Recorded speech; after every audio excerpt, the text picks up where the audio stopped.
I clicked through another batch of emails deleting sponsorship requests I'd never accept. Energy drinks that tasted like battery acid, tactical gear that'd fall apart after one real expedition, standard stuff for a channel my size. Then I saw it. Subject line, private expedition opportunity, $500,000. Spam, obviously. I almost deleted it without reading, but I didn't. The email was brief. A Russian businessman named Mikhail Petrov wanted to hire me for a week-long film project in Russia. $500,000 for the job, with another $500,000 possible upon satisfactory completion. No details on what exactly I'd be filming or where. I read it twice, then a third time. The money was absurd, more than I'd make in 2 years of brand deals and video revenue combined. That kind of cash would clear my mortgage, set up a real retirement fund, let me be pickier about projects. Too good to be true meant exactly that. Too good to be true. I Googled Mikhail Petrov and found almost nothing. A few mentions in tech investment articles. A blurry photo from some conference in Dubai. No social media presence. No Wikipedia page. Just someone rich enough to stay practically invisible online. I replied anyway. Asking for more information. Expected nothing back. Got an answer in 20 minutes. Mr. Petrov would be in Moscow next week. He suggested meeting at the Metropole Hotel to discuss details in person. The email included flight details, business class, and confirmation that a suite would be reserved in my name. All I had to do was say yes. I sat back in my chair and looked at my monitor. 10 years of building my channel, testing myself against the worst conditions on Earth, teaching others how to survive. All of it based on careful planning and risk assessment. Nothing about this passed any rational safety check, but I found myself typing, "I'll be there anyway." The Metropole was everything I'm not. Polished marble, crystal chandeliers, staff that looked way too fancy. I showed up in my cleanest jeans and a sweater without holes, feeling like I didn't belong. The concierge directed me to a private dining room on the second floor. I knocked twice, then entered. Mikhail Petrov sat alone at a table that could have seated 12. He was in his 50s with gray hair at his temples and wore a suit that probably cost more than my car. He didn't stand when I entered. "Mr. Walker," he said, gesturing to the chair across from him. "Thank you for coming." I sat.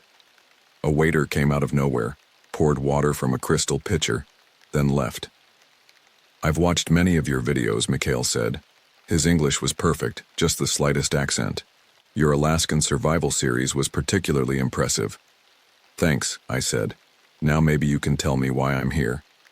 He smiled. It didn't reach his eyes. Direct. "Good. I appreciate that quality." He placed his hands flat on the table. "My company has developed prototype survival gear, very advanced.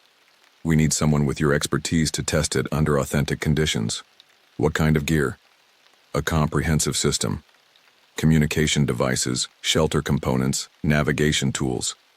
The entire package weighs less than 5 kilograms. That caught my attention. 5 kilos for a complete survival system was revolutionary if it worked. "Where would this test happen?" I asked.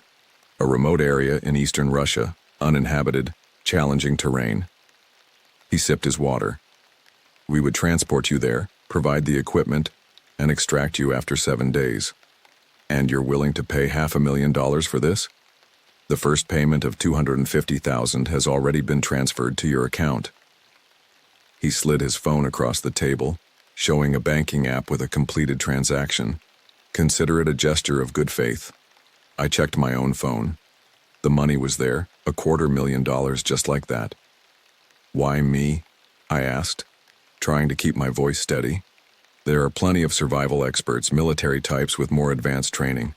Your communication skills, your ability to explain technical concepts clearly to your audience." He paused. "And yes, your social media presence. If our equipment performs well in your hands, the marketing value is considerable." Something didn't add up. No company pays this much for gear testing, not even for the publicity. But the money in my account was real. "What's the catch, Mr. Petrov?" "The location must remain confidential. You cannot bring your own equipment, only what we provide, and you must agree to our editing approval before publishing any content about the experience. Red flags, all of them, but that money. I need to think about it, I said. Of course. He signaled, and a man entered carrying a folder. The contract is here for your review. Take until tomorrow morning. He stood extending his hand. I hope you'll accept, Mr. Walker. This could be quite beneficial for both of us. I shook his hand. Cold, dry grip, like pressing against stone. Back in my suite, I read the contract 3 times. The legal language was dense, but straightforward. The confidentiality clauses were strict but not unreasonable for prototype testing. The payment terms matched what he'd said. I paced the room until midnight, weighing options. The smart move was to walk away. Too many unknowns, too many restrictions. But that money would change everything for me. Security I'd never had, freedom to do the projects I wanted instead of what sponsors demanded. At 1 a.m., I set up my camera on the desk, hit record. My name is James Walker, I said to the lens. It's currently 1:07 a.m. On March 10th, I'm in Moscow at the Metropole Hotel.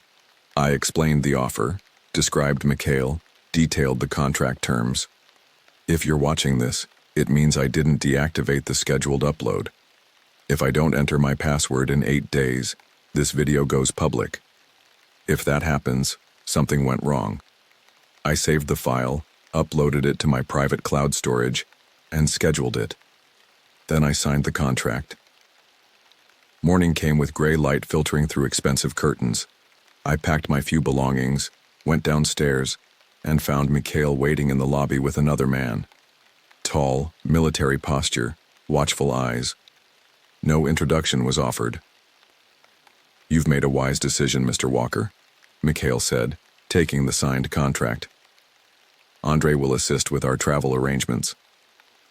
I followed them outside to a waiting car, the rational part of my brain still screaming that this was a mistake, but I'd faced down blizzards, predators, flash floods. I'd survived where others hadn't. Whatever Mikhail had planned, I was confident in my abilities. As we drove away from the hotel, I realized I had no idea where we were going, just another risk in what was rapidly becoming the strangest job I'd ever taken. The stairs to Mikhail's private jet caught the early morning light. I climbed them without looking back at Moscow.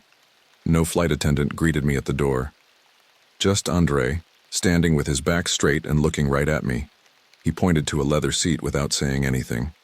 I put my small duffel in the overhead compartment and sat down. The cabin smelled new, all polished wood and expensive leather. 4 seats faced each other around a glossy table with more single seats toward the back. Mikhail was already sitting across from me, typing on his laptop. Coffee, Mr. Walker? He asked without looking up. Black if you have it. Andre put a cup in front of me, then sat where he could see both the cabin and me. His eyes never stayed in one place, always moving, always checking things out. You could tell he had military training by the way he moved. How long is the flight? I asked after several minutes of silence. Long enough, Mikhail replied, still focused on his screen. I suggest you rest. The testing location requires physical endurance. That was the last thing he said for hours. The jet flew eastward while Mikhail worked and Andre watched. I switched between staring out the window at endless Russian landscape and closing my eyes, never quite sleeping. Trust doesn't come easily, especially not at 30,000 feet with 2 men I barely knew. We landed at a strip barely deserving the name airfield. Just a paved runway surrounded by dense pine forest with a single hangar. No terminal, no other planes, no sign announcing where we were. A heavy-duty SUV was parked beside the hangar. Andre loaded our few bags while Mikhail made a brief call. I checked my phone. No service. I expected that, but it still made me nervous. Your phone won't work here, Mikhail said, noticing. The equipment we're testing includes communication devices. Outside technology would contaminate the results. I pocketed my useless phone and climbed into the SUV's back seat. Andre drove with Mikhail beside him. The dashboard clock showed 2:17 p.m., but I had no idea what time zone we were in. The drive took hours. The roads went from rough to gravel, then turned into barely visible tracks through thicker and thicker forest. Pine trees changed to bigger trees with huge trunks that blocked most of the sky. It got colder as we went uphill, though it was hard to tell for sure since I couldn't see the horizon.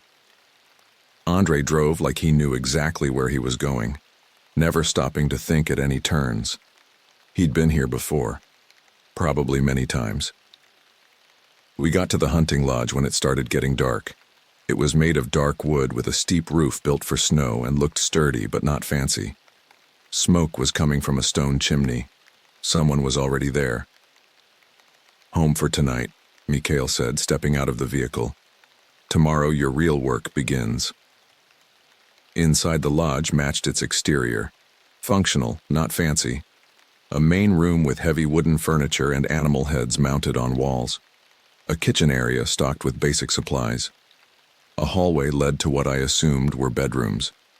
An older man nodded to Mikhail from beside the fireplace, then disappeared through a side door without introduction. The warmth from the fire didn't quite reach the corners of the room. "Your quarters are the second door on the right," Mikhail said. "Dinner in 1 hour. Andre will brief you afterward." My quarters held a narrow bed, a wooden chair, and a small lamp on a nightstand. The window looked out on darkness and trees. I sat on the bed, bouncing slightly to test the mattress. Firm, almost hard. I'd slept on worse. Dinner was simple, but substantial. Venison stew, black bread, no alcohol. Mikhail ate quickly, speaking only to Andre in rapid Russian that I couldn't follow. The older man didn't join us. When they finished, Mikhail left without explanation, and Andre motioned for me to follow him to the main room. A worn backpack sat on the central table, faded green canvas, standard size, with a patch reading "Venture Beyond" sewn above the main pocket. It looked like something you'd find at an army surplus store, not revolutionary survival tech. "This is the equipment?" I asked. Andre nodded. "Mr. Petrov says you should familiarize yourself with it tonight." I unzipped the main compartment, empty. I checked every pocket, zipper, and compartment. Nothing except a small inner pocket containing what looked like a metal disc about the size of a poker chip. "There's nothing in it," I said, looking up. Andre's face remained expressionless. "Mr. Petrov says its properties will reveal themselves during testing." I took a closer look at the backpack. The material felt weird, light, but somehow thick at the same time. The seams were too perfect compared to normal backpacks. There weren't any tags showing where it was made or what it was made of. Even the zippers worked super smoothly. "What exactly am I testing?" I asked. "Mr. Petrov will explain in the morning." Andre headed for the door. "We leave at 4 a.m. I suggest you sleep now." Sleep didn't come easily. The bed was uncomfortable. The room too quiet after Moscow's constant noise. My mind kept circling back to the empty backpack. $500,000 to test an empty backpack in the Russian wilderness. Nothing added up. The knock on my door came at 3:30 a.m. The lodge was cold. The fire burned down to embers. I dressed quickly in layers: base thermal, flannel shirt, heavy wool sweater, waterproof outer shell. The clothing I'd brought was high-quality gear I trusted, unlike the mysterious backpack. Breakfast was waiting. Oatmeal, dried fruit, strong black coffee. I ate on autopilot, fueling up for whatever lay ahead. Andre and Mikhail entered as I finished, both dressed for serious outdoors work. "Ready, Mr. Walker?" Mikhail asked. "As I'll ever be," I replied, shouldering the empty backpack. It felt unnaturally light against my back. We left the lodge in the dark, our headlamps showing us the way through the thick forest. Andre walked first, going pretty fast, like he had a time in mind to get where we were going. Mikhail was behind him, and I was last. Nobody talked. Walking got harder when the sun came up. The ground started going up and down more, with rocks sticking out of the dirt. Andre would sometimes change direction randomly, going away from what looked like easy paths to make new ones. By mid-morning, I could tell we weren't taking a straight route. We weren't exactly going in circles, but we definitely weren't going straight either. Most people wouldn't catch it, but with my outdoor experience, I noticed. We were heading somewhere specific, but in a way that would make it hard for anyone to find their way back alone. It's what you do when you don't want people coming back without someone showing them. After 6 hours, we got to a small clearing. It wasn't natural. Someone had cut down the trees to make a round space about 30 feet wide. All the stumps were gone. The ground was mostly flat with some small plants and snow patches in the shady spots. Mikhail looked at his watch, then turned to me. "This is where you'll conduct the test," he said. "And what exactly am I testing?" I asked again. "Survival, Mr. Walker." He gestured to the backpack. "That equipment is designed for extreme conditions. You're the perfect subject to evaluate its effectiveness." "It's empty," I said flatly. "Is it?" Mikhail's smile didn't reach his eyes. "Perhaps you haven't activated it correctly." Before I could respond, he reached into his pocket and pulled out a satellite phone. Compact, military grade by the look of it. "One number is programmed," he said, handing it to me. "Use it only for genuine emergencies. Andre will return in exactly 7 days to collect you and your findings." 7 days? Here. I looked around the nondescript clearing. "What's special about this location?" "Everything you need is in that pack," Mikhail said, ignoring my question. "I look forward to your results." With that, he nodded to Andre, and they turned to leave. "Wait," I called. "What about water sources? Game trails? Basic orientation?" Mikhail paused, but didn't turn back. "You're a survival expert, Mr. Walker. This is what I'm paying you for." They disappeared into the trees, footsteps getting quieter until I couldn't hear anything anymore. I stood alone in the clearing, holding a satellite phone and wearing an empty backpack. The temperature dropped as clouds moved in, blocking the weak sun. I checked out my surroundings more carefully. The clearing offered little protection from weather. No water source visible. No obvious game trails. Just trees, brush, and silence. I pulled out my survival knife, the one item I'd insisted on bringing, and marked a tree at the edge of the clearing. Then I walked around the area, noting landmarks and features. This confirmed what I'd thought during our hike. We'd approached from the east, doubled back to the north, circled to approach from the west, then cut back again. Deliberate confusion. I was exactly where Mikhail wanted me to be. The question was why. The backpack sat on a fallen log where I'd placed it. Ordinary looking. Empty except for that metal disc. I picked it up again, turning it over in my hands. $500,000. Whatever game Mikhail was playing, I was already deep in it. Now I just had to figure out the rules. I picked up the backpack again, weighing it in my hands. Empty or not, something wasn't right about it. The material felt too smooth, almost slick under my fingers, but not quite. I'd tested hundreds of pieces of survival gear over the years. This didn't match anything on the market. The seams were the first thing I noticed. They didn't look stitched so much as fused, with no visible thread. I ran my thumb along the edge, where the straps connected to the main body. No reinforcement points, no double stitching. Just a seamless join that shouldn't have been possible with normal manufacturing. The zippers moved without resistance or sound. No fabric caught in the teeth, no stopping at the corners. I'd paid good money for high-end packs that didn't zip half as well after 3 years of use, let alone new. I emptied my own supplies onto the fallen log, water bottle, jerky, the satellite phone Mikhail had given me. Basic stuff to keep me alive until I figured out what the hell was happening. Then I went through the backpack again, checking every pocket. Still empty, except for that metal disc. I pulled it out of the inner pocket, about the size of a poker chip but heavier, made from some kind of polished metal that didn't quite look like steel or aluminum. No markings, no seams. Just a perfectly smooth disc. That reflected the fading sunlight. The sun was dropping fast. In these places, once it started going down, darkness came quick. I had maybe an hour of good light left, and temperatures would drop soon after. I needed shelter, water, and a fire. The basics of survival no matter where you found yourself. I pocketed the disc and put on the empty pack.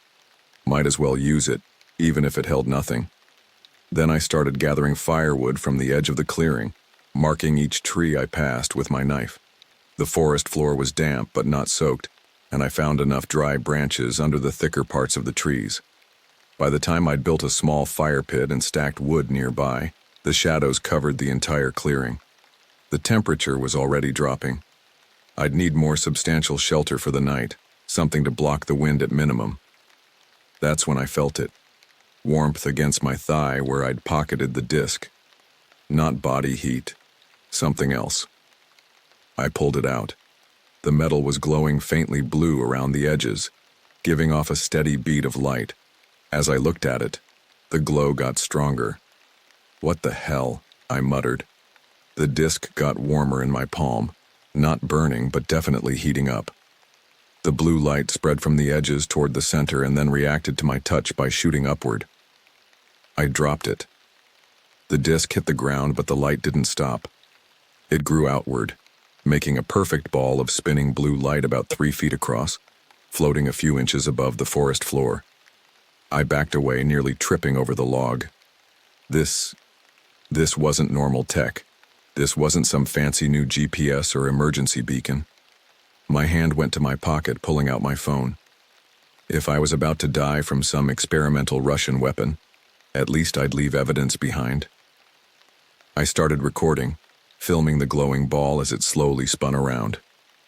"Day 1 in the test location," I said quietly to the camera, given an empty backpack with some kind of device concealed in it.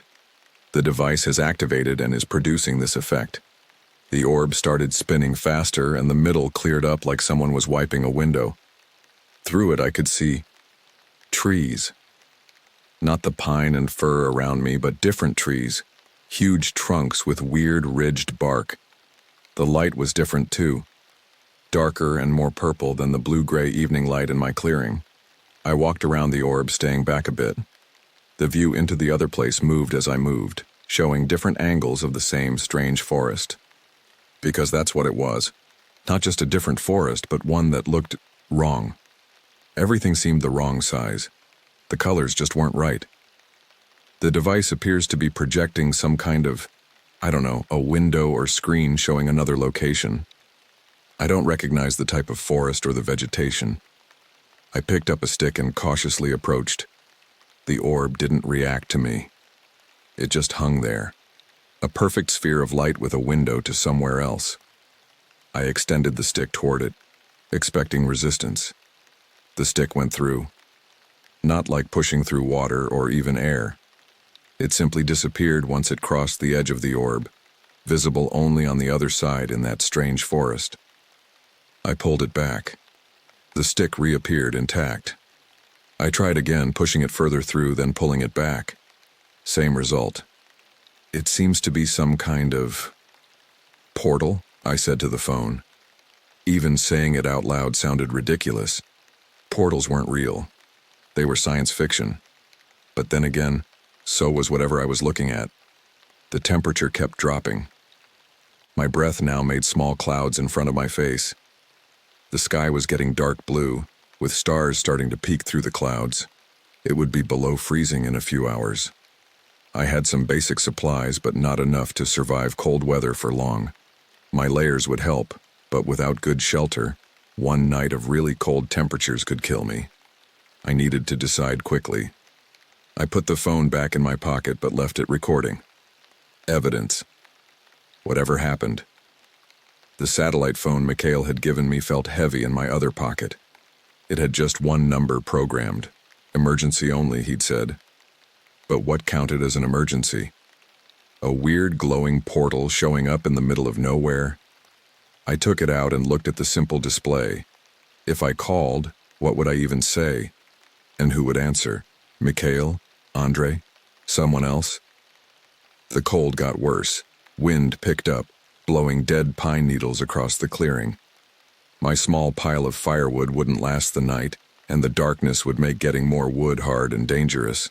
The orb kept floating there, its light now the brightest thing in the clearing. The forest on the other side looked warmer. Not definitely safe, but at least not freezing. I checked my watch. Just past 6 p.m., Andre wouldn't return for 7 days. I went up to the orb again, looking at it more carefully. The edge of the portal had a clear line between here and there. The light flashed when I moved. Was that just random? Or was it reacting to me? The metal disc was still on the ground where I'd dropped it. I picked it up carefully. It wasn't glowing anymore, like all its energy now powered the orb. It felt cool again when I touched it. I thought about what to do. Option 1. Stay here. Build the best shelter I could in the dark. Save my supplies and try to make it 7 days until Andre came back. Option 2. Use the satellite phone, call the emergency number, and hope someone comes to get me. But that meant failing the test. Whatever the test actually was. $500,000 gone. Option 3. Step through the portal to the other place. Face unknown dangers, but at least not freeze to death right away. None of them were good choices. All had big risks. I packed everything back into my pockets. The satellite phone, my regular phone, still recording, the metal disc. I put on the empty backpack that wasn't really empty. Something about it had created this portal, and I wasn't going to leave it behind. Then I went up to the orb one last time. The other side looked less like Earth every minute. The shapes were odd. The plants didn't move right. If I stepped through, I might not be able to come back. But I'd made my choice the moment the temperature dropped below freezing, and my fire wouldn't start in the wet wood.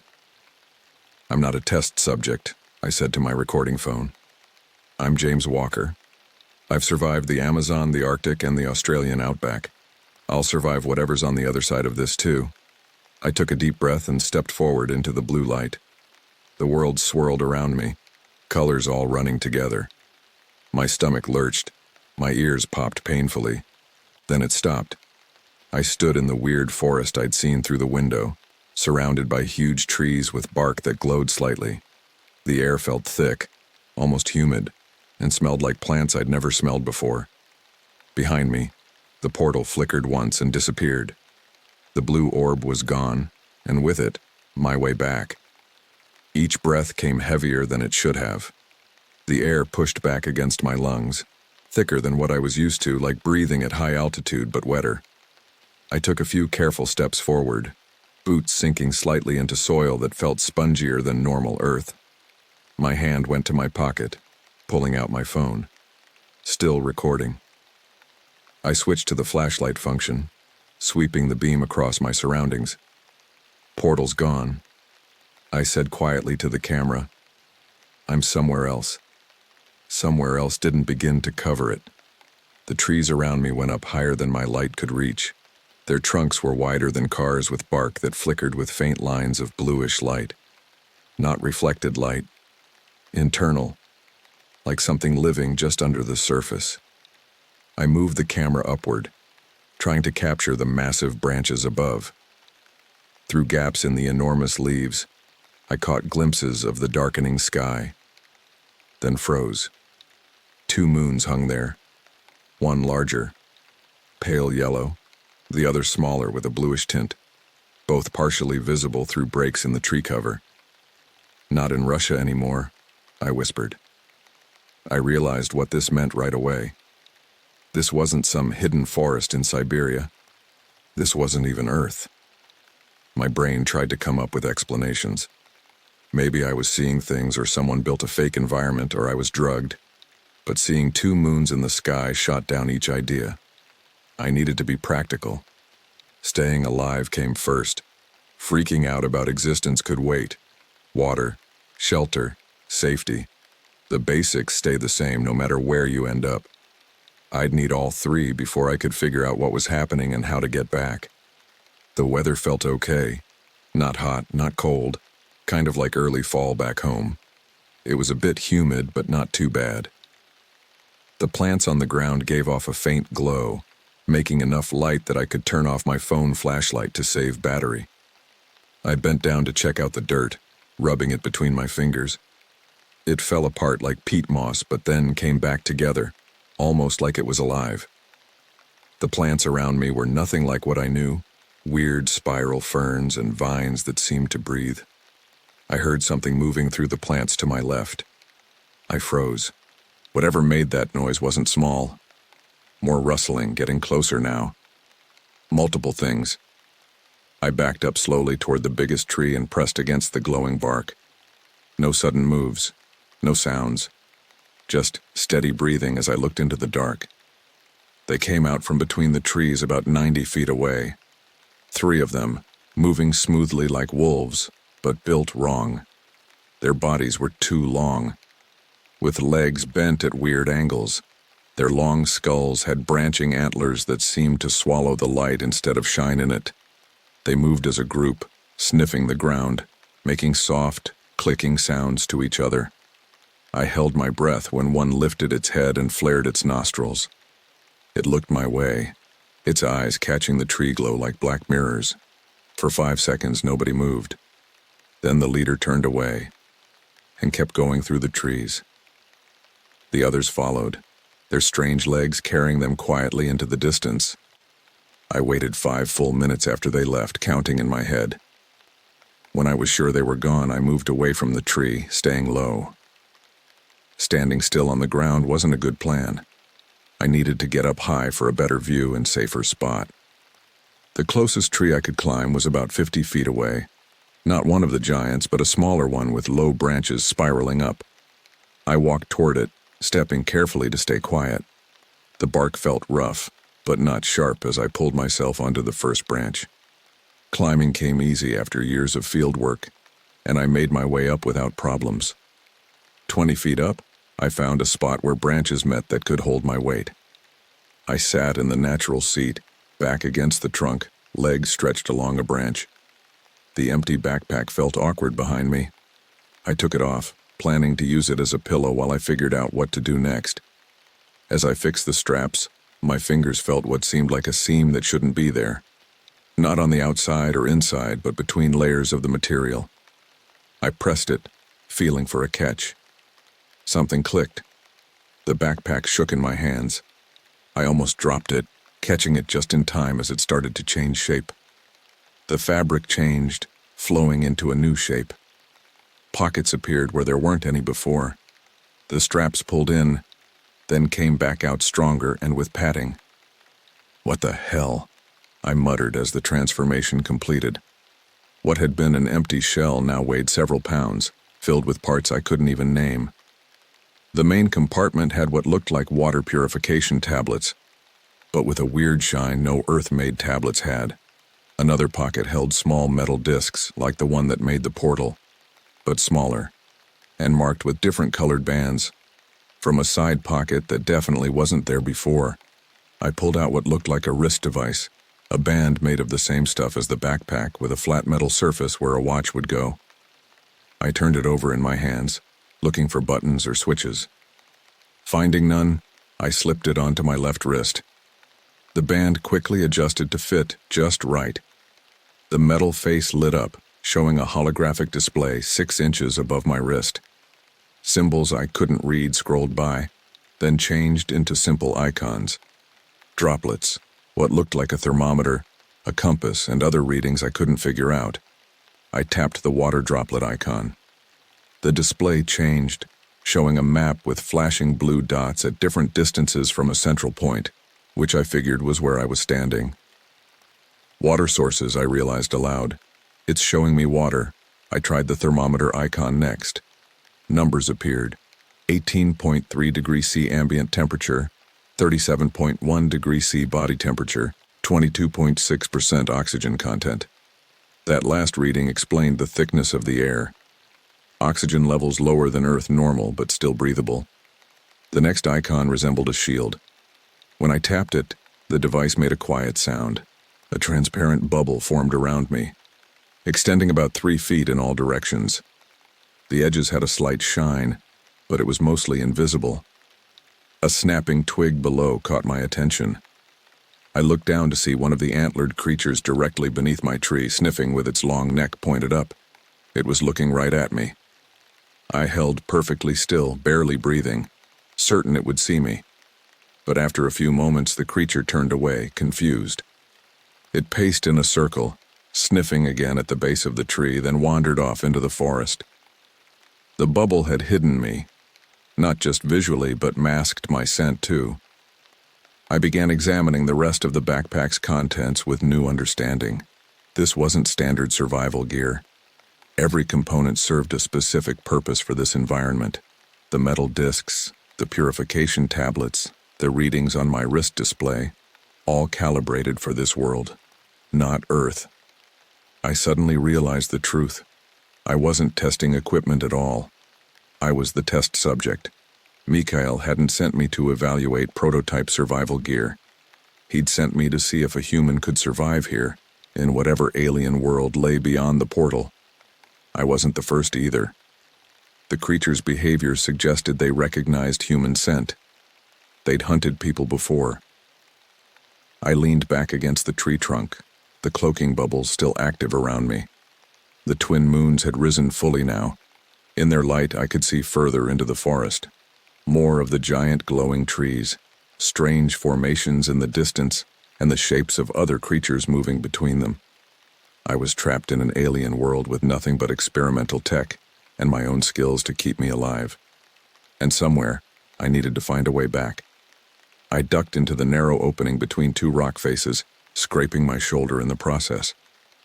The cloaking field from my wrist device had lasted just long enough to lose the pack of creatures that had been tracking me since dawn. The battery icon blinked red now, useless until it recharged.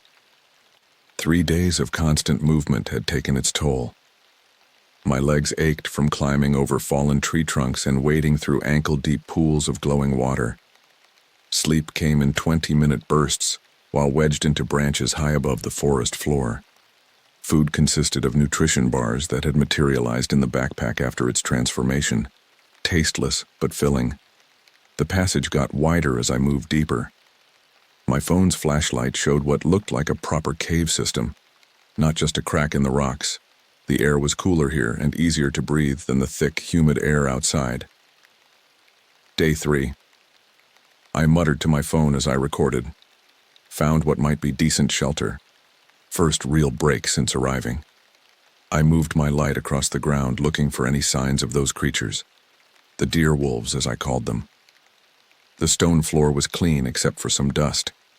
The cave got narrow again before opening up into a bigger room. My light couldn't reach all the walls, but the ceiling was pretty high up. I could hear water dripping somewhere in the dark. I walked carefully, making sure each step was safe.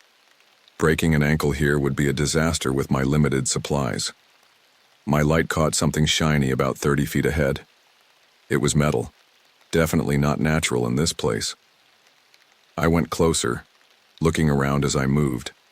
My light showed a small pile of equipment on the floor. There was a torn bag, some metal containers, and what looked like research tools. Then my light found the body. He was sitting against the cave wall with his head down on his chest. He had on what used to be hiking gear, heavy pants, boots, and what was left of a jacket. Most of the flesh was gone, leaving behind bones held together by dried bits of skin. Jesus, I whispered, instinctively stepping back. Death wasn't new to me. I'd seen bodies on mountain rescues gone wrong in wilderness accidents, even a drowning once. But this was different. This was a human being who had died alone in a place no human was ever meant to be. I forced myself to approach, covering my nose against the stale, musty odor of decay. The body wasn't fresh, weeks old at minimum, maybe longer. The cool, dry cave air had preserved it somewhat, but nature had still taken its course. A patch on what remained of his jacket sleeve caught my attention. A logo. I leaned closer, directing my light. A circular emblem with Cyrillic lettering and what looked like a stylized atom or molecule in the center. Some kind of Russian research institute. Who were you? I asked the corpse, as if it might answer. I swept my light across the scattered equipment. Research tools I couldn't name. Empty water containers. A cracked tablet with a black screen. Partly under the body was a metal case about the size of a hardcover book. Unlike the other stuff, it looked pretty good. A heavy-duty waterproof container with latches. I put my phone down, light pointing up for some brightness, and carefully reached for the case. It came out easily, the body moving slightly as I pulled. The latches opened with 2 clicks. Inside, safe from the weather, was a thick journal covered in synthetic material. Several folded papers with handwritten notes and diagrams, all in Russian. I picked up the journal carefully. The pages were full of dense Cyrillic writing mixed with technical drawings. One page showed what was definitely the blue portal orb, with measurements and notes. Another had what looked like mapping coordinates or triangulation points. I couldn't read any of it. Damn it. I muttered. Next to where the case had been, something else caught my eye. A wrist device similar to mine, but more complex. Where mine had a single display panel, this one had multiple components built into the band itself. I picked it up, turning it over in my hands. Dead, like everything else. But the design was obviously from the same source as my own gear. On a hunch, I pressed it against my own wrist device, the contact points aligned, and to my surprise, a faint glow came from both units. My device's battery indicator jumped from red to yellow. Power transfer. I waited until the process completed, then checked out the new device. It was definitely better than mine. More indicators, more icons on the display. One of them looked like a document with lines of text. I tapped it. A holographic interface appeared above my wrist, showing what looked like a translation program. I held up one of the journal pages. The device scanned it, processing. After a few seconds, the Russian text on the display was replaced with English. Day 17. The atmospheric composition matches initial readings. Oxygen levels at 22.4% work fine for humans, though the higher nitrogen makes breathing feel a bit different. Water sources we've tested have minerals not found on Earth, but they're safe to drink in small amounts. Scientific observations. Detailed notes about this world. I flipped through more pages, using the device to translate sections at random. Day 21. Third encounter with the four-legged predators. They hunt mostly by smell. They don't see well during the day, but they see better than humans in the dark. The branches on their heads soak up the natural glow around them, probably to help them hide.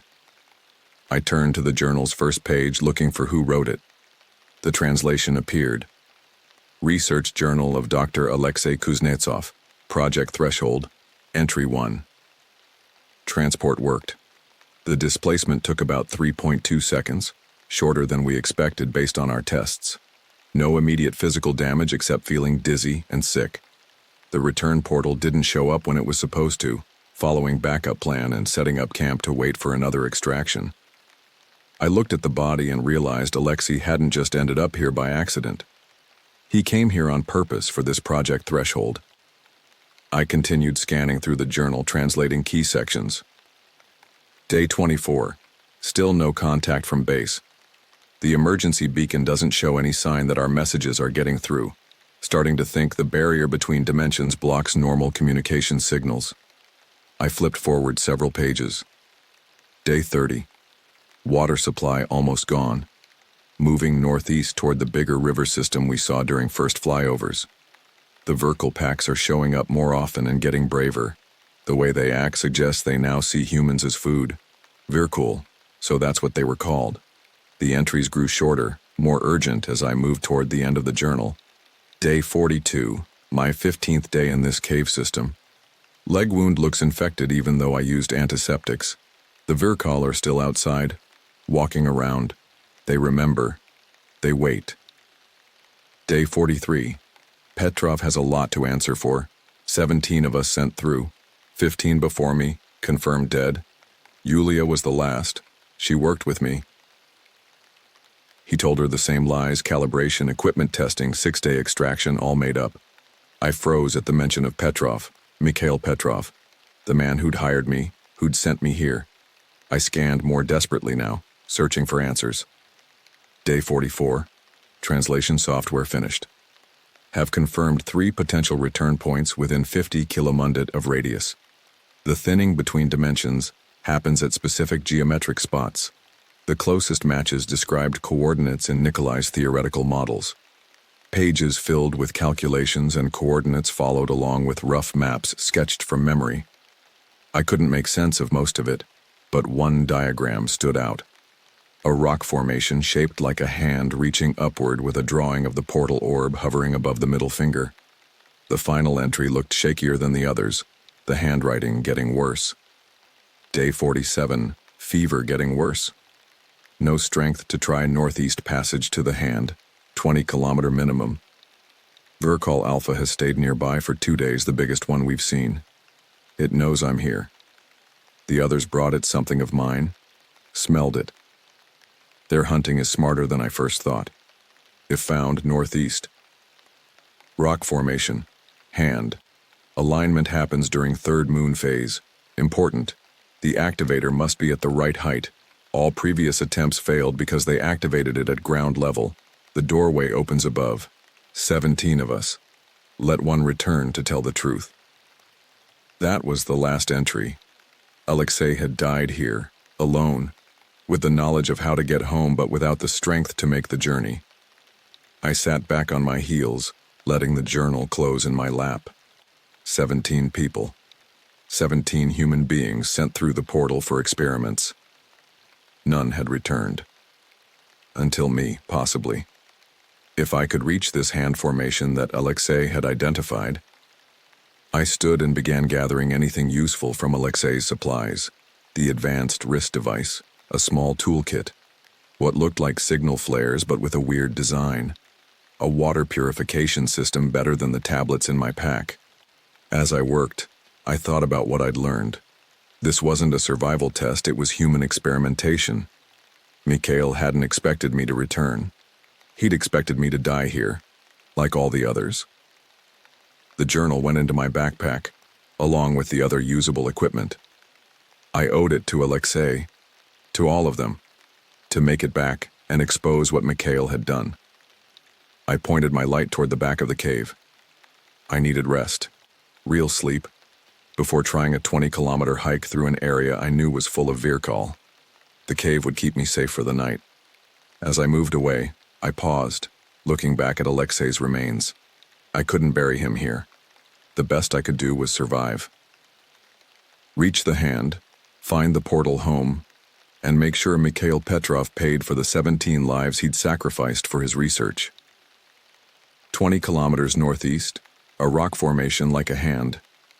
I had a destination now, and more importantly, a way home.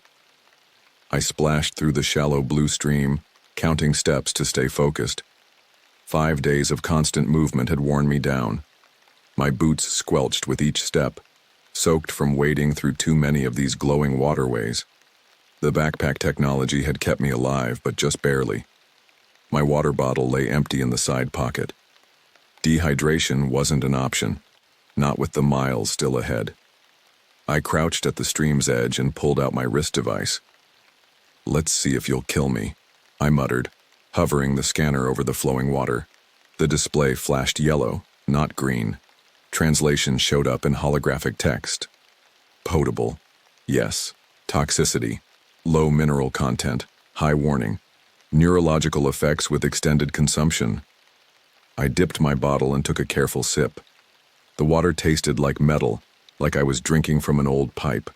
Not great, but better than being thirsty. 4 small gulps would have to last until the next safe water spot. I capped the bottle and stood up, my knees aching when I moved.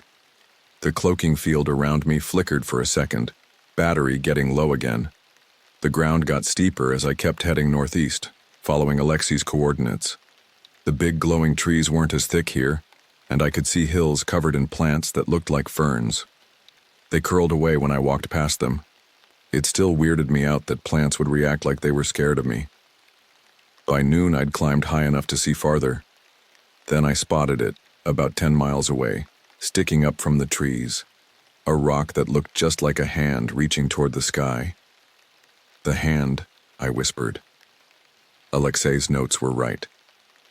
I took another sip of water, feeling a weird tingle on my tongue. The alien minerals tasted strong, but I needed to get to that rock formation. The growl came from behind me. Low and rumbling felt more than heard. I turned slowly. It stood at the tree line. Massive. At least twice the size of any Vercall I'd seen before. its long body balanced on 6 jointed legs with claws that dug into the dirt. The antlers on its head branched out like spikes. Its black eyes stared right at me. My cloaking field was active. It shouldn't have been able to see me. The creature lowered its head, nostrils flaring as it sniffed the air. Then it took a slow step forward. It could smell me through the cloak. I backed away slowly, keeping my eyes on it. The alpha followed, not rushing, but clearly hunting, playing with its food. When it got within 20 yards, I turned and ran. The forest blurred as I sprinted downhill, jumping over logs and ducking branches. The alpha smashed through the trees behind me, moving faster than anything that big should be able to. It was catching up with each second. My foot caught on a root. I tumbled down a steep slope, covering my head with my arms until I slammed against a tree. Pain shot through my ribs. The alpha showed up at the top of the slope, its huge body black against the alien sky. It pawed the ground once, then started picking its way down. Not rushing now, but moving like it knew I couldn't escape. My wrist device beeped softly. The display flashed red. The cloaking field had stopped working. I dug into the backpack, my fingers grabbing disc-shaped objects, sound generators that had appeared during one of the pack's changes. I turned one on and threw it far to my left. It bounced once, then started making a high-pitched noise that was barely audible. The alpha stopped, turning its head toward the sound. I turned on a second generator and threw it in the opposite direction, then slipped behind the tree as the creature looked back and forth between the competing noises. For 5 precious seconds I had a chance. I ran, staying in the thickest bushes, using every trick I knew. Move against the wind. Step on stone when possible. Stay out of sight.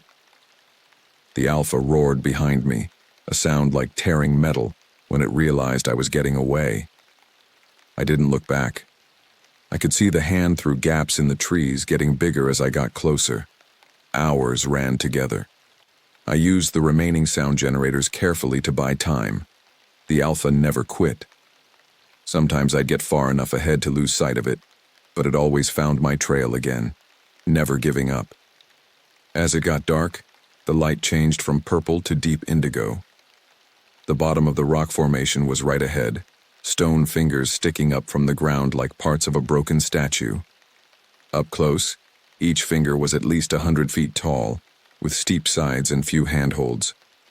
Alexi's journal had mentioned the portal opening above, not at the bottom. Above. I needed to climb. The alpha's howl echoed through the forest behind me, closer now. Minutes away, I walked around the formation looking for the easiest way up.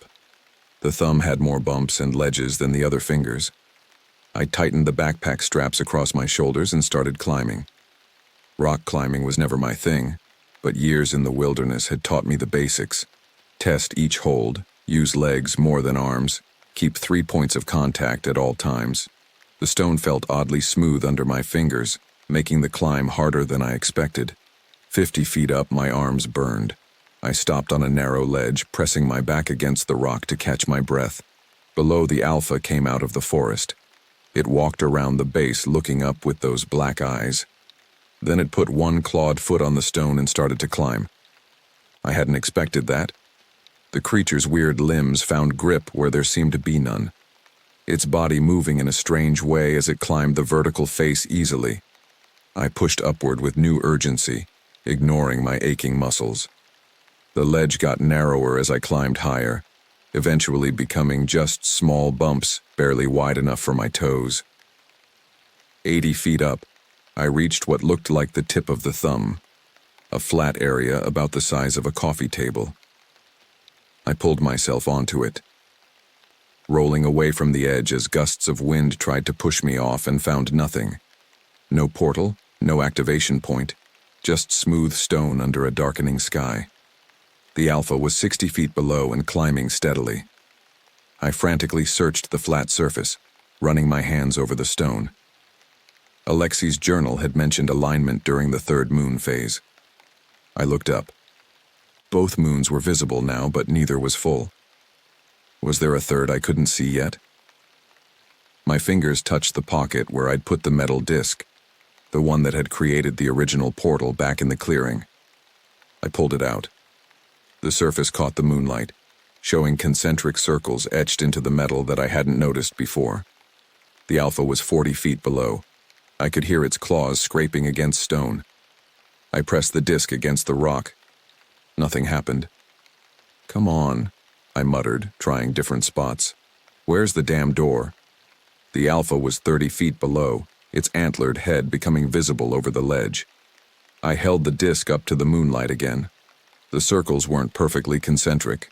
They were offset slightly, creating a pattern that looked almost like a fingerprint. I looked over the rock surface again and noticed a slight depression near the center, a whirl in the stone that looked like giant fingerprint. I pressed the disc into it. The metal got warm against my palm. A faint blue glow came from between my fingers, spreading outward in ripples across the stone. The Alpha was 20 feet below. The blue light got stronger, forming a sphere that floated 3 feet above the rock surface. The center cleared, showing a window to somewhere else. A snow-covered landscape under a gray sky. Russia. The Alpha's claws appeared at the edge of my perch, followed by its massive head. Those black eyes locked onto mine as it pulled itself up the final feet. I didn't hesitate. I dove through the portal, feeling that same twisting sensation as the world warped around me. For a heartbeat, I was nowhere, in a void of swirling blue energy. Then gravity took hold, and I crashed face first into knee-deep snow. I felt freezing cold after days in the humid alien forest. I rolled onto my back, gasping as freezing air filled my lungs. Above me, the portal flickered once and vanished, taking with it any sign of the monster that had nearly caught me. I lay there in the snow, every muscle hurting with exhaustion, staring up at the plain gray sky. I pushed myself to my knees in the snow, coughing as my lungs adjusted to the thin, icy air. My body tingled like I'd stuck my fingers in an electrical socket. 6 days in that alien jungle had left me unprepared for Russian winter. Blood trickled down my forearm from a deep gash. My ribs screamed with each breath. Not Virkul food, though. Not dead. I dug the satellite phone from my pocket with trembling fingers. The display glowed in the growing darkness. 6 days had passed since I'd stepped through that first portal. Andre would arrive tomorrow, expecting to collect whatever remained of me. Using a nearby pine for support, I pushed myself upright. The mountains looked like ones I knew well enough to orient myself. The original clearing couldn't be more than 3 miles west. Day 6, I said, pulling out my regular phone to record, the battery at 12%, enough for essentials. I made it back through a portal from another world. Mikhail Petrov sent me and at least 16 others to test his technology. I panned the camera across the snowy landscape, then turned it on myself to document my injuries and tattered clothing. I found one of the previous test subjects, Russian scientist Alexei Kuznetsov. His journal detailed everything. This isn't product testing, it's human experimentation. Walking hurt more than expected. The snow reached my knees in places, and after days of running from alien predators, my legs threatened to buckle with each step. I marked trees with small notches from my knife to hold my course. Night fell quickly, the temperature dropping with it. Without proper winter gear, I'd freeze before reaching the original clearing. I needed shelter. A fallen pine created a natural windbreak. I kicked away snow beneath it and used branches to construct a crude roof. Not pretty, but it beat freezing to death. Sleep came in snatches. Every crack of a branch jerked me awake, my brain still listening for Virkal howls. When first light broke, I continued west, moving faster as my body readjusted to Earth's gravity and air. By mid-morning, I recognized landmarks. The lightning-struck tree, the rock outcropping that resembled a turtle. Almost there. I reached the clearing shortly before noon. Nothing had changed. Same circle of trees, same fallen log where I'd first examined the empty backpack. No sign anyone had visited since I left. The backpack had returned to its simple form after crossing back. The advanced wrist device still worked, though many features had gone dark without the alien environment to monitor. I need to hide this, I told my phone camera, holding up Alexei's journal. If Petrov's people find it on me, it'll disappear. Along with me, probably. I searched the edges of the clearing until I found what I needed. An old pine with a hole in the trunk about 5 feet up. I stuffed the journal, the wrist device, and one of the metal portal discs deep inside, then used my knife to carve a small X on the bark that looked like regular tree damage. With my stuff safely hidden, I sat down on the fallen log to wait. My phone battery died around sunset, leaving me alone with my thoughts in the growing cold. I wanted to stay awake but ended up falling asleep anyway. The crunch of boots on snow jerked me awake. Dawn had barely broken, the forest still dim in the early light. Andre stood at the edge of the clearing, rifle across his chest. 2 men stood beside him, also carrying guns, their breath making clouds in the cold air. "He's here," one called in accented English. Andre's usually blank face showed genuine shock. His eyes widened as he exchanged quick glances with his companions. They'd come expecting a corpse, if anything at all. I didn't move as they approached, keeping my expression vacant and posture slumped. Better if they thought me broken. "You survived," Andre said flatly, composure returning. I nodded weakly, playing up my exhaustion. "Wasn't hard." "The pack," Andre demanded, gesturing. I handed over my backpack without arguing. He checked it thoroughly, looking through all compartments which now looked normal and empty. The technology had either hidden itself or shut down. "Can you walk?" he asked. "Think so," I mumbled, making my voice raspy.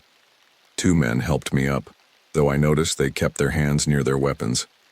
We hiked through the forest, following a path I hadn't noticed when we first arrived. After about an hour, we reached a dirt road where the same heavy-duty SUV waited. The drive was quiet. I leaned against the window, pretending to be half asleep while actually taking note of every turn and landmark. We headed southwest, moving from the woods to regular roads. None of them asked me about what happened. They talked in Russian sometimes, keeping their voices low. I heard Mikhail's name several times and something that sounded like impossible. By late afternoon, we pulled up to a big gated property off the main road. Stone walls ran around the edges and the main house was made of dark stone and wood. A woman wearing medical scrubs met us at the door. She took me to a room with an exam table and medical equipment like you'd see in a nice doctor's office. "Your injuries," she said in heavily accented English, gesturing for me to sit. I complied, wincing genuinely as she cleaned the gash on my arm and bandaged my ribs. She gave me painkillers and water, then left me alone with a pile of clean clothes. The room had cameras, small ones but obvious enough. One in the ceiling corner, another disguised as part of a light fixture. I changed while keeping my expression blank as if I hadn't noticed. 20 minutes later, the door opened. Mikhail entered alone, closing it behind him. He wore an expensive gray suit that matched his silver hair. His face showed nothing as he looked me over, but his eyes had an intensity I hadn't seen during our first meeting. "Remarkable," he said finally. "No one has ever returned." I said nothing. He placed a sleek metal briefcase on the examination table and clicked it open.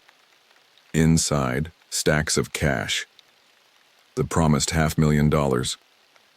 "You've earned this," he said, "and I'm prepared to match it for your discretion." He tapped the case. "Another $500,000 for your silence." I looked at the money, then back at him. 17 others. His expression hardened slightly, the only indication my words had hit their mark. "You found Kuznetsov's remains," he stated. Not a question. "And his journal," I lied, watching for his reaction. Better he think I had it with me. Mikhail's posture got a bit stiffer. "Scientific progress requires sacrifice." He replied coldly, "You've proven the technology works. The portal can be traveled through both ways." "Human experimentation," I said, keeping my voice steady. 17 people. 17 pioneers," he corrected, face empty of emotion. "Their contributions will be remembered when we reshape humanity's future." "By stealing resources from another world?" I asked, testing how much he'd reveal. A thin smile appeared on his lips. by expanding our reach beyond the limitations of our dying planet. He gestured to the briefcase. The offer stands. $1 million total, a life-changing sum for a few days of discomfort. I looked at the money again. Enough to pay off my mortgage, fund my retirement, never worry about sponsors or views again. And if I refuse, I asked. Mikhail's smile didn't reach his eyes. Then we'd have a problem that needs fixing right away. I stared at the money in the briefcase. $1 million in neat banded stacks. Half for surviving, half for keeping quiet. I'll take what I've earned, I said, closing the case with just the original payment inside. The rest, I need to think about it. Mikhail's eyebrows twitched, the only crack in his mask. Of course, consider carefully. He pointed toward the door. We'll discuss details over dinner. A man with a super straight back led me through the house. Every wall had paintings that probably cost more than my truck. The guest room could have fit my entire living room inside it. Big bed, sitting area, bathroom floor warm against my feet. The door clicked shut. I didn't move, just let my eyes do the work. Camera in the corner, not trying to hide. Another one tucked into the bookshelf. Listening device under the nightstand, barely visible even when you knew where to look. 4 years in military communications, intelligence teaches you things. What to spot, how to handle it. The briefcase landed on the bed with a soft thump. I checked my borrowed clothes for trackers. Nothing obvious. In the bathroom, I cranked the shower hot, letting steam and noise build. The bug from the nightstand came off clean. I crushed it under my boot heel, then did the same to the one behind the mirror. Cameras stayed put. Taking them out would tell Mikhail too much. My watch showed almost 5. Dinner at 7 based on the staff movements downstairs. 2 hours to work with. The guard at the hall's end nodded when I approached. Computer? I asked. Need to check my channel.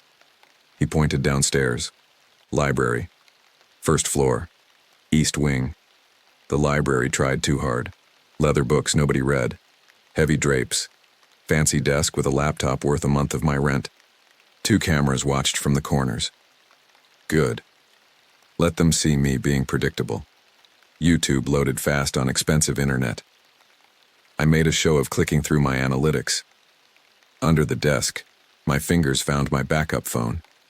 The one Andre's men missed, hidden in my boot's hollow heel. Battery at 16%, enough for what mattered. The estate's Wi-Fi connected without passwords. 3 compressed files went out to secure emails. Old contacts who wouldn't ask why. Cloud storage would leave tracks. This wouldn't. Upload 4 minutes. Cover story, 20 more of actual video checking. Fresh clothes waited in my room when I returned. Dark pants, button-down shirt. Kind of casual rich people wear when they're trying not to look rich. I changed, moved the $500,000 to my pocket and waited for dinner. Different guard, same stiff posture. He walked me downstairs at 7 sharp. The dining room stretched longer than a bowling lane. Only 2 places set, each at opposite ends. Classic power move. Mikhail sat swirling something amber in a crystal glass. James, he said like we were old friends. I trust the accommodations meet your standards? Better than sleeping in a tree while alien wolves tried to eat me. A server brought over water and food.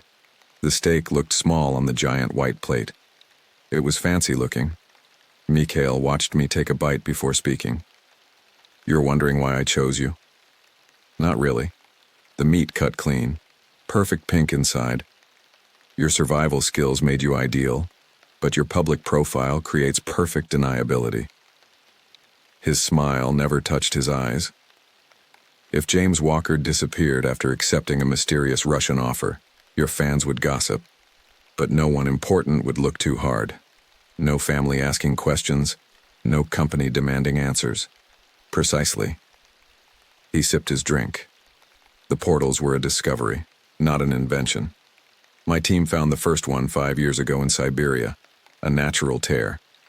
3 expeditions disappeared before we learned to control them. I kept eating. Let him fill the silence. Earth has problems. Mikhail spread his hands. Resources drying up, climate shifts, too many people. He leaned forward. That world holds minerals we depleted centuries ago. Plants with compounds that could change medicine forever. So you're saving humanity. My voice stayed flat by feeding 17 people to another dimension. His face hardened. Pioneers face risks. The first astronauts, test pilots, vaccine volunteers. History forgives necessary costs. Movement caught my eye while he talked. Guards moving around the room's edges, one by each door. Another near the window. Not casual, not random. My fork clinked against the plate. Bathroom? The slightest pause. Through there. Mikhail nodded toward a door across the room. Everyone watched me as I crossed the open space. The bathroom matched the rest of the house. Marble sink, gold fixtures, towels you'd feel guilty using. The door locked with a solid click. Small window, barely wider than my wrist. No exit there. Plan B then. Medicine cabinet had the basics. Aspirin, bandages, mouthwash. Under the sink, the cleaning stuff. Bleach, ammonia. Basic chemistry doesn't care if you're rich or poor. Mix bleach and ammonia. You get chloramine vapor. Not deadly in small amounts, but it clears a room fast. Heat speeds it up. I put a hand towel soaked in the mixture in the heating vent. More bleach and ammonia wrapped in toilet paper went by the door. Then I waited. 40 seconds later, alarms screamed through the house. Not regular smoke detectors, chemical sensors, rich people safety features working in my favor. The bathroom door opened to crack. Dining room in controlled chaos. Guards talking into radios. Staff rushing around. No Mikhail in sight. I moved against the flow of people heading toward the alarm. 3 rights brought me to a service hallway, then outside. The garage was away from the main house, 50 yards of open ground. No guards visible, all pulled to the main alarm. Inside were 6 vehicles that cost more than my house. Keys hung on a board by the door labeled in neat handwriting. The Mercedes FOB had MGLC written on its tag. Newest model in the row. I slid behind the wheel, dropped the briefcase on the passenger seat, and hit the start button. The engine woke up quiet as a whisper. Lights off, I eased out of the garage and took the service drive around the property edge. No gates or guards, just a turn onto an empty country road. Way too easy. Signs pointed toward Moscow, 3 hours southwest. The American embassy first, then people who couldn't be bought. My backup phone caught signal in patches between hills. The emails had gone through. 2 hours passed before headlights appeared in my mirror. They stayed exactly the same distance behind me for 15 minutes straight. Never closing, never falling back. Someone knew what they were doing. Speed up. They matched. Slow down. They matched again. The border checkpoint looked smaller than expected. 2 booths and a gate arm. I braked at the stop line, waiting for the trap to spring. The guard barely glanced at the car, then waved me through without checking papers. My phone lit up with a message. The world isn't ready for this truth, but I respect your survival skills. Go home, Mr. Walker. We'll meet again. Meet. The border disappeared in my rear view. $500,000 sat heavy beside me. Mikhail had let me go. For now. I started planning my next moves. Get the journal, check the evidence, find allies who could help without getting me killed. The game had just started. I'd survived another world with nothing but experimental tech and stubborn will. This was just another kind of wilderness.